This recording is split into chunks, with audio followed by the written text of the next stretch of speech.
ಇನ್ನು ಇಡೀ ದೇಶವೇ ತಿರುಗಿ ನೋಡುವಂತಹ ಕೇಸು ಅಂತಂದ್ರೆ ಧರ್ಮಸ್ಥಳದ ಸುತ್ತಮುತ್ತ ತಲೆಬುರುಡೆ ಪತ್ತೆಯಾಗಿರೋದು.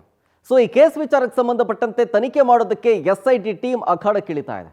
ಸೊ SIT ತನಿಖೆಗೆ ಆದೇಶ ಕೊಟ್ಟ ಬೆನ್ನಲ್ಲೇ home minister doctor G Parameshwar ಇವರ ನಿವಾಸಕ್ಕೆ ಪ್ರಣವ್ ಮೊಹಂತಿ ಮುಖ್ಯಸ್ಥರು ಈ SIT ಟೀಮ್ನ ಲೀಡರ್ ಭೇಟಿಯನ್ನು ಕೊಟ್ಟಿದ್ದಾರೆ. ಭೇಟಿಯಾದಂತಹ ಸಂದರ್ಭದಲ್ಲಿ ಹೋಮ್ ಮಿನಿಸ್ಟರ್ ಜೊತೆಗೆ ಪ್ರಣವ್ ಮೊಹಂತಿ ಚರ್ಚೆಗಳನ್ನು ಮಾಡಿದ್ದಾರೆ.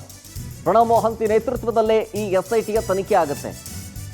ಸ್ಪೆಷಲ್ ಇನ್ವೆಸ್ಟಿಗೇಷನ್ ಟೀಮ್ ಧರ್ಮಸ್ಥಳದಲ್ಲಿ ಪತ್ತೆಯಾದ ತಲೆಬುರುಡೆಯ ರಹಸ್ಯವನ್ನು ಭೇದಿಸೋದಕ್ಕೆ ಆ ತಲೆಬುರುಡೆ ಬಿಚ್ಚಿಡುತ್ತೆ ತನ್ನನ್ನು ಕೊಂದವರು ಯಾರು ಅಂತ. ಅದಕ್ಕೆ ಬೇಕಾದಂತಹ ತನಿಖೆಯನ್ನು ಕೈಗೊಳ್ತಾರೆ SIT ಟೀಮ್. ಪ್ರಮುಖವಾಗಿ ಈಗಾಗಲೇ ಏನೇನು ಪ್ರಾಥಮಿಕ ಹಂತದ ಒಂದಷ್ಟು ಮಾಹಿತಿ ಏನಿದಾವೆ ಅದನ್ನು SIT team collect ಮಾಡ್ಕೊಳ್ಳುತ್ತೆ.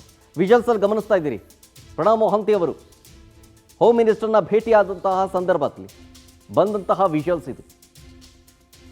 Doctor G Parameshwar ಅವರ ನಿವಾಸದಕ್ಕೆ ಭೇಟಿಯನ್ನು ಕೊಟ್ಟು ಈ ಕೇಸ್ ವಿಚಾರಕ್ಕೆ ಸಂಬಂಧಪಟ್ಟಂತೆ SIT ಟೀಮ್ ರಚನೆಯಾದ ಬೆನ್ನಲ್ಲೇ ಅವರನ್ನು ಖುದ್ದಾಗಿ ಭೇಟಿ ಮಾಡಿ ಒಂದಷ್ಟು ಚರ್ಚೆಗಳಾಗಿದ್ದಾವೆ ಅನ್ನೋದು.